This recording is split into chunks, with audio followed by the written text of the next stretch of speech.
সূচকের সকল সূত্রগুলো একসঙ্গে। মোট 21টা সূত্র আছে।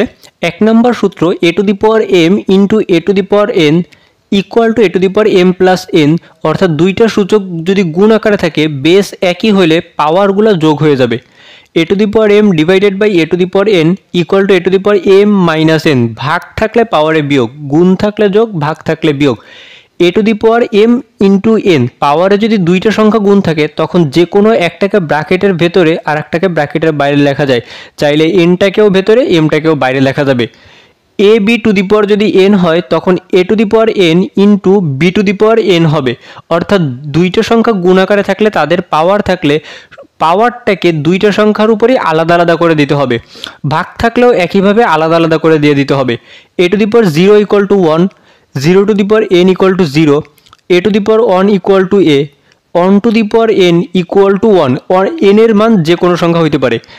a to the power minus n equal to 1 by a to the power n হবে, মাইনাসের জন্য 1 ভাগ আর a টু দি পাওয়ার nটা ওইভাবে থেকে যাবে। n রুট a থাকলে এটাকে লেখা যায় a to the power 1 by n, অর্থাৎ এই রুট উঠানোর জন্য পাওয়ারে 1 বাই n লিখতে হবে। যদি এরকম দুইটা সংখ্যা গুণ আকারে থাকে তখন n root a into b, অর্থাৎ রুটের ভেতরে গুণ হয়ে যাবে।